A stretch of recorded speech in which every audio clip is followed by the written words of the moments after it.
السلام علیکم ورحمۃ اللہ وبرکاتہ۔ اپنے جاننے والوں کے سامنے بولنا بڑا مشکل لگتا ہے۔ مجھے عادت ہے میں جب اپنے کلاس دے رہی ہوتی ہوں تو میں اکیلی ہوتی ہوں اور وہ سننے والے بعد میں سن رہے ہوتے ہیں۔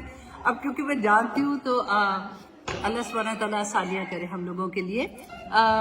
سب سے پہلے تو میں آپ کو چھوٹا سا ریمائنڈر دے دیتی ہوں کہ نے فرمایا تھا کہ جس جگہ پہ اللہ سبحانہ کا ذکر ہوتا ہے تو کچھ فرشتے دنیا میں ایسے ہیں جو اللہ سبحانہ تعالیٰ نے صرف اس لیے رکھے ہیں کہ وہ وہاں پہ جمع ہونا شروع ہو جاتے ہیں، کیونکہ ہم فرشتوں کی آواز نہیں سن سکتے، ہم دیکھ نہیں سکتے نا، تو وہ پکارتے ہیں دوسرے فرشتوں کو کہ یہاں پہ اللہ سبحانہ تعالیٰ کا ذکر ہو رہا ہے جہاں بھی، اور وہاں پہ وہ فرشتے جمع ہونا ہو جاتے ہیں اور آسمان دنیا سبحان اللہ۔ اور وہ پتہ کیا کرتے ہیں، وہ جو لوگ اس محفل میں ہوتے ہیں نا ان کے لیے مغفرت۔ آپ لوگوں کے دل میں کوئی بھی دعا ایسی ہے جو آپ کو ہے کہ مجھے یہ دعا میری قبول نہیں ہو رہی ہے، میں نے مانگنی ہے، آپ اپنے دل میں ساتھ ساتھ دعائیں مانگتے رہیں، کیونکہ ایسے ہوتے ہیں۔ سب سے پہلے تو آپ لوگوں کو، فیملی کو، دادی کو، ماں کو، باپ کو، دادا، اللہ سبحانہ تعالیٰ ان کو درجات بلند کرے، وہ وہاں پہ بھی خوش ہوں گے۔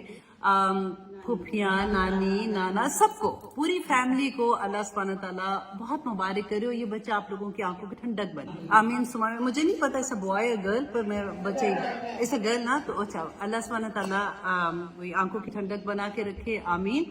سب سے پہلے تو یہ کہ روبا کے لیے میں یہ کہوں گی کہ جب اللہ سبحانہ تعالیٰ تو ساتھ اتنی، سب سے پہلے تو ایز اے مدر ہمیں، کیونکہ ہمارے زمانے میں یہ رواج نہیں تھا کہ کوئی درس ہوتا تھا، کوئی بتانے والا، اچانک یہ ہوتا تھا کہ جی اب بچہ آ گیا ہے، اب پتہ ہی نہیں ہوتا تھا کہ اب ہم نے کیا کرنا، راتوں کو جاگ رہے ہیں۔ پہلے تو ہماری اپنی زندگی ہوتی تھی، اس کے بعد آپ کو فل ٹائم ایک جاب مل جاتی جس کو آپ نے کرنا ہوتا ہے، اور آج کل کی ماؤں کے لیے مشکل ہے کہ باہر کام بھی، زیادہ تر مائیں باہر کام کرتی ہیں، اور پھر وہ بچے کی اتنی بڑی ذمہ داری آ جاتی ہے، اور اس کے بعد بچہ پیدا ہونے کے بعد ایک ڈپریشن کا موڈ بھی آتا ہے، وہ رونا دھونا بھی ہوتا ہے کہ یہ کیا ہو رہا ہے میرے ساتھ، زندگی میں اتنی بڑی ایک خوشی بھی آ رہی ہوتی ہے، کیونکہ ہم نے یہ دیکھا ہوتا ہے کہ بچہ جب بہن کا بچہ، بھائی کا بچہ پیار شیار ہوا، اچھا سا پیارا سا ہماری گود میں آیا، جو رویا تو پکڑ کے ماں کو پکڑا دیا۔ اب وہ چکر ہوتا ہے کہ اب آپ اس جگہ پہ ہوتے ہیں کہ بچہ رویا تو آپ کی گود میں آ گیا، رائٹ؟ تو یہ بڑی اس کی شروع کا جو ٹائم ہونا یہ بہت ٹف ہے ہسبینڈ کو، کیونکہ مجھے یاد ہے کہ میرے ہسبینڈ کہتے تھے کہ کیا ہے رات میں سونا ہے، صبح کام پہ جانا ہے، دوسرے کمرے میں جاؤ۔ تو یہ آج کل کے ہسبینڈ ایسے اچھے ہیں، دے آل ریئلی ہیلپ ایچ ادر ہر چیز میں۔ تو یہ ایک ہوگا، لیکن آپ پہلے سے اگر تیار ہوگے تو آپ کے لیے آسانی ہو۔ دوسرا دیکھیں یہ ہے کہ اللہ سبحانہ تعالیٰ نے تو دیکھیں ایک انسان، ایک بچی ہمیں آ رہی ہے، اس کا مقصد کیا ہے؟ جسٹ بیکاز آپ اپنی زندگی کو دیکھو، اپنے سے کوشچن کہ میں اس دنیا میں آئی ہوں تو میرا کیا مقصد؟ کیا بس اس لیے کہ میں پہلے چھوٹی تھی، پھر میں اسکول جا رہی تھی، پھر کالج کے بعد شادی ہو گئی، پھر بچے ہوئے، اور اس کے بعد اب میں بڑی ہو گئی ہوں اور پھر میں نے مر جانا؟ یہ مقصد تو نہیں ہوگا نا ہمارا، کوئی تو مقصد ہے جس کی وجہ سے اللہ سبحانہ نے کیا، تو وہ ہمیں کہاں سے اس کا جواب ملے گا؟ اللہ سبحانہ پاک نے بیان کیا کہ جب آدم علیہ السلام کو اللہ سبحانہ تعالیٰ نے زمین پہ بھیجا تھا تو یہ کہا کہ اب ہدایت میری طرف سے، یہ نہیں کہا کہ اب تم دنیا، کیونکہ جنت سے ہی آ رہے تھے نیچے نا، کہ تمہیں تو پتہ ہے سارا کچھ، اب تم نے اپنی مرضی کے مطابق تمہیں پتہ ہے تم نے کیا کرنا، اچھے کام کرنا اور یہ برے کام نہ کرنا، چلو جی تم چلے۔ اللہ سبحانہ تعالیٰ نے فرمایا کہ اب ہدایت میری طرف سے آئے گی، جو اس کو ایکسپٹ کرے گا وہ کامیاب ہو جائے گا، جو نہیں کرے گا اس کو سزا مل جائے گی، وہ دوزخ میں جائے گا۔ سیدھی سی بات اللہ سبحانہ تعالیٰ نے، اور پھر آگے اللہ سبحانہ تعالیٰ نے فرمایا کہ انسان کو کیوں پیدا کیا، مقصد کیا ہے؟ لیعبد اللہ، ہماری زندگیوں کا مقصد کیا ہے؟ کہ اللہ کی عبادت۔ اب ہمارے ذہن میں کوشچن آتا ہے کہ کیا مطلب سارا وقت نمازیں پڑھیں گے اور یہی کرتے رہیں گے، یہی ہماری زندگی کا مقصد؟ لیکن مقصد بھی اللہ سبحانہ پھر آگے کر دیا۔ اگر دیکھیں ہم کھانا پکاتے، صفائی کریں، بچوں کو دیکھتے، ماں کو مسکرا کے دیکھتے، ہر چیز جو ایک مومن اللہ کی حدود کے اندر رہ کے کرے وہ عبادت۔ لیکن ہمیں یہ پتا ہونا چاہیے کہ کیا ہم دیکھیں نیکی تو پھر کافر بھی کرتے ہیں، ہر کوئی نیکی کرتا ہے، تو what is the difference between ہماری نیکی اور ان کی نیکی؟ تو اللہ سبحانہ تعالیٰ نے حدود مقرر، ایک مسلمان عورت اور ایک غیر مسلم عورت میں فرق کیا ہے کہ ہمیں اس بات کا پکا پتہ ہونا چاہیے کہ ایک ماں کے اوپر جو سب سے بڑی ذمہ داری آتی ہے وہ اولاد کی تربیت کی۔ اور ہم کیا سمجھتے ہیں، دیکھیں ہمارا بڑا آسان سا کہ بھئی اتنی میری تھی، بچوں کو پالا، یہ سارا کچھ کیا، جو ہم نے اپنی ریگولر زندگی میں کیا ہوتا ہے، ہم کہتے ہیں اور اس سے زیادہ کیا، اگر اولاد نافرمان نکلی ہے تو میرا کیا قصور ہے؟ حضرت نوح علیہ السلام کی تو اولاد بھی ہو گئی تھی ایسے، ہماری اگر بچوں میں تو ہم سے کیا پوچھا جائے گا، ان سے پوچھا جائے. ہمارے ذہن میں یہی سوالات. جب ہم اولاد کے بارے میں ہر ماں سے آپ یہ سوچ لے اچھے سے اس کی تربیت کے، اور تربیت کیا ہے؟ اللہ سبحانہ تعالیٰ نے کہ اللہ کی پہچان کر، یہ ایک ماں اور باپ اس وقت کیونکہ مائیں ہیں تو اس لیے میں بار بار ماں کا لفظ بولوں گی. ہمیں دیکھیں بڑی اچھے سے وہ حدیث یاد ہے کہ نبی صلی اللہ علیہ وسلم نے کہا، 3 دفعہ پوچھا کہ کس کی خدمت کرنی ہے تو ماں کی، پھر 4تھی دفعہ باپ کی. اور ماں کے قدموں تلے جنت ہے، یہ بھی ہمیں زبان نہیں آتا ہے سب کو، رائٹ؟ لیکن ماں کے قدموں تلے کیوں جنت ہے؟ واٹ از دا ریزن اللہ سبحانہ تعالیٰ نے جنت ماں کے قدموں؟ بیکاز وہ ماں اس بچے کو جنت کا راستہ. اللہ سبحانہ تعالیٰ نے قرآن پڑھا، یا ایھا الذین آمنوا، اے لوگو جو ایمان لائے. تو وہ خطاب کس سے؟ میرے سے اور آپ سے خطاب ہے نا. ہمیں پتہ نہیں چلتا کیونکہ ہم قرآن کو صرف نازلہ قرآن کی طرح پڑھ لیتے ہیں، ہمیں پتہ ہی نہیں. اللہ سبحانہ تعالیٰ نے فرمایا، یا ایھا الذین آمنوا، لوگوں جو ایمان ہو، کو بچاؤ، انفسکم، اپنی جان کو، و اہلیکم، اور اپنے گھر والوں کو، نارا، آگ سے. اب یہاں پہ اللہ سبحانہ تعالیٰ نے یہ کیوں نہیں کہا کہ اپنے گھر والوں کو جھوٹ سے بچانا؟ دیکھو وہ چگلی نہ لگائیں، دیکھو وہ کسی کا دل نہ دکھائیں. آگ کا لفظ کیوں استعمال کیا؟ اور یہ کس کی خطاب ہے؟ گھر والے کس کے ہوں گے؟ ایک ماں اور باپ کے ساتھ ہی خطاب ہے کہ اپنے گھر والوں کو آگ سے بچاؤ. اب پتہ دیکھیے، ویژولائز کرو اس سینٹنس کو کہ آپ کا بچہ، اللہ سبحانہ تعالیٰ کیا سمجھتے ہیں؟ سامنے آگ لگی ہوئی ہے، آپ کا بچہ آگ کے ٹورڈ جا رہا ہے، آپ کو پتا ہے کہ آگ میں گر جائے گا، تو آپ کیا یہاں بیٹھ کے کہو گے بیٹا دیکھو چھلانگ نہ لگانا، بیٹا آگ جو ہے جلا دے گی، نہ کرنا. بچہ میں کتنی دفعہ کہا باز نہیں آ رہے ہو. اچھا ایسے یہی ہوگا نا اگر جیسے آپ دیکھو اللہ سبحانہ تعالیٰ، ہم نماز کا کیسے بچوں کو اگر کہتے ہیں، بہت سی مائیں تو خود بھی نہیں پڑھتی، ان کو خود نہیں پتا کہ ان کی زندگی کا مقصد. تو ہم کیا ایسے بچوں کو کہیں گے کہ بچہ نماز پڑھی کہ نہیں پڑھی؟ بیٹا پڑھ لینا نا، دیکھو آج نہیں نہ پڑھی، کتنی بری. وہ تڑپ جو آپ کی آگ میں جاتے ہوئے بچے کو بچانے کے لیے ہوگی نا، ایک ماں خود گر جائے گی بچے کو، وہ تڑپ آپ کی اللہ کا دین دینے کے لیے اس بچے کے لیے ہوگی. آپ سے پوچھا جائے گا. ایسا نہیں ہے. دیکھیں قیامت کے دن اللہ سبحانہ تعالیٰ کے سامنے جب ہم کھڑے ہوں گے تو سوال کس چیز کا؟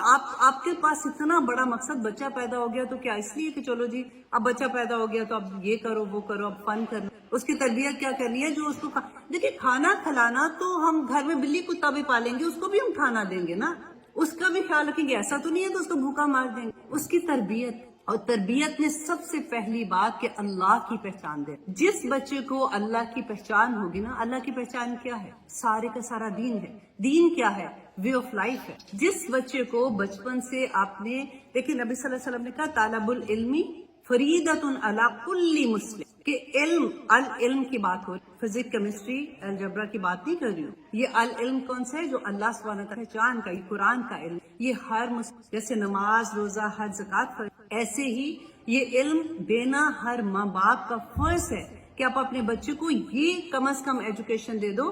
اس کو بیسک ایجوکیشن پتا ہوگی نا، کل کو جب وہ دنیا میں نکلے گا وہ دوسرے علم حاصل کرے گا، اور ساتھ یہ علم ہوگا وہ کبھی غلط راستے، اس کو پتا ہوگا کہ تقویٰ کیا ہے.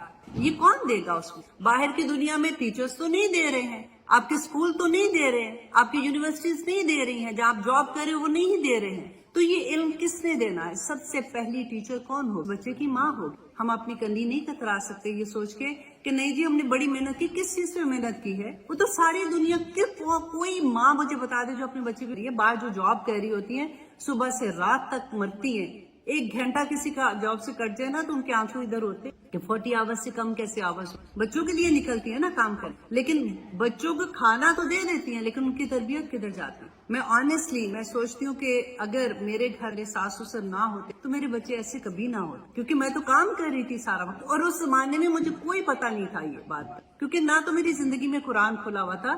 رمضان میں ماشاءاللہ 1 2 3 قرآن بھی ختم. لیکن مقصد کیا تھا؟ ہر ماں اپنے آپ کو یہ دیکھے کہ آپ نے کیا اپنا فرض پورا کیا ہے. کتنے % آپ اللہ سبحانہ تعالیٰ کے سامنے جا کے جواب دو گے کہ میں نے اللہ سبحانہ تعالیٰ یہ کام کیا. جب میرا بچہ نہیں اٹھتا تھا نماز کے لیے تو مجھے اتنی تکلیف تھی جتنی آگ میں جانے کی تکلیف. جب میرا بچہ اللہ سبحانہ تعالیٰ کے احکامات کے مطابق زندگی نہیں گزر رہی تھی, جب میری بیٹی گھر سے نکل رہی تھی باہر, وہ جس حال میں نکل رہی. اب حال کی کیا بات کریں, مائیں خود جس حال میں نکل, وہ کیا آپ فیس بک چیک کر کے دیکھیں, ماؤں کی فیس بک ایسی ہے کہ بچے شرما رہے ہو. تو ہم کہاں تربیت کر رہے ہیں جی, بڑا ٹائم دے رہے ہیں, لیکن خدا کے لیے آنکھیں کھولیں کہ آپ کا مقصد کیا ہے. آپ ایسی نہیں دنیا میں ہاں کرنے کے لیے پیدا. اللہ سبحانہ تعالیٰ نے سورت الانعام کے آخری رکوع میں پڑھ کے دیکھیں, یہ سورت الانعام مکی دور کی آخری دور کی سورہ ہے. ابھی مدینہ کا دور آنا تھا. 9 اللہ سبحانہ تعالیٰ نے چیزیں بتائیں جو اللہ نے کہا کہ حرام کر دے گی. اے نبی ان کو بتا دو. پوچھتے ہیں نا کہ کیا حرام ہے, 9 چیزیں حرام ہیں, اور ان میں سب سے بڑی پہلی بات کیا کہی کہ اللہ کے ساتھ کسی شریک نہ کر. یہ سکھایا نا.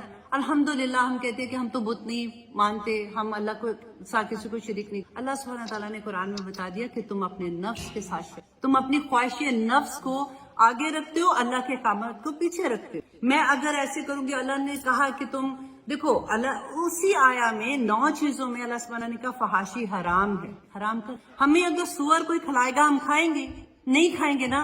ہمیں صرف یہی پتا ہے کہ ایک سور ہی حرام, باقی ساری چیزیں ہم نے حلال. فحاشی کا لفظ جو ہے اس کو پھر ڈیفینیشن آپ کو پتہ ہی نہیں ہے کہ فحاشی کون سی فحاشی حرام ہے. آج کل آپ اپنے فنکشنز دیکھیں, میں خود آنیسٹلی میں شرمندہ ہوتے ہوئے کہ میں نے بھی اپنے بچوں کی شادیاں ایسے کی تھی جب میری زندگی میں قرآن نہیں کھلا. بہت کڑوی بات لگتی ہے, بہت کڑوی بات کہ آج ہم اپنی بیٹیوں اپنی بہوؤں کو نچا رہے ہوتے ہیں غیر محرموں کے سامنے, اور ہمیں کوئی شرم حیا بھی نہیں. یہ سمجھتے تھے کہ دس is okay, this is a culture.